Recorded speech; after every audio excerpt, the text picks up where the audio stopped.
বিভিন্ন নীতি আদর্শের শাসকদের শাসন দেখেছে, কিন্তু ইসলামী নীতি আদর্শের শাসন দেখে নাই। এখন কথা হলো যে যারা 53 বছর দেশ পরিচালনা করেছে, এরা নতুনভাবে আবার ক্ষমতায় এসে আমাদেরকে নতুন কোনো মধু খাওয়াবে, মধু দিতে পারবে, এই চিন্তা করাটাও সম্পূর্ণ ভুল। এই জন্য আমি সকল ক্ষুধার্ত আহ্বান জানাবো, 53 বছরে মানুষ বিভিন্ন নীতি আদর্শের শাসকদের শাসন দেখেছে, কিন্তু ইসলামী নীতি আদর্শের শাসন দেখে নাই। ইসলামী নীতি আদর্শ এমন এক নীতি আদর্শ, যেই নীতি আদর্শ 5ই আগস্টের পরে আপনারা দেখেছেন, এক শ্রেণী তখন নেমেছিল, যখন মায়ের কান্না তখন বন্ধ হয় নাই, মা আফসোস করছে, কলিজা ফাটা চিৎকার দিচ্ছে যে আমার সন্তান আজকে আমাকে কয়েকদিন পর্যন্ত মা বলে ডাক দেয় না।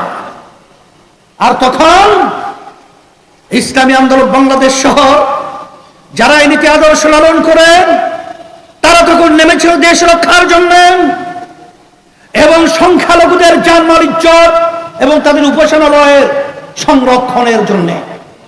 তখন আপনারা দেখেছেন, তখন আমরা নেমেছিলাম রাস্তার ভিতরে মানুষের কষ্ট লাঘবের জন্য, ট্রাফিকের সিগন্যালের দায়িত্ব পালন করার জন্য। আর তখন এক শ্রেণী নেমেছে চাঁদাবাজির জন্য, স্টেশন দখলের জন্য, ঘাট দখলের জন্য।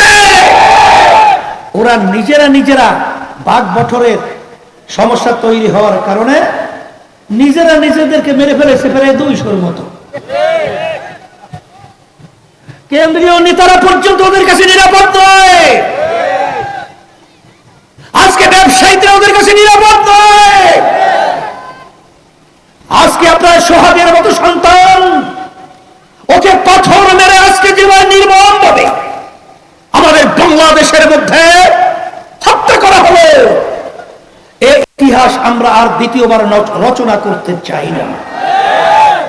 এর পরিবর্তন আমাদের কি করতে হবে?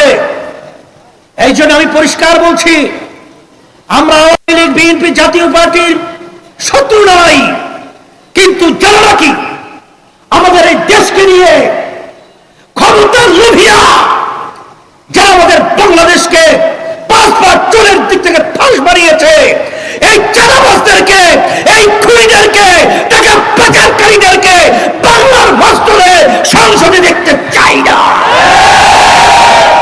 এর পরিবর্তনের জন্যই আমাদের সাথে রাগ করে কোনো লাভ নেই, আমাদের বিরুদ্ধে আলোচনা করে কোনো লাভ নেই।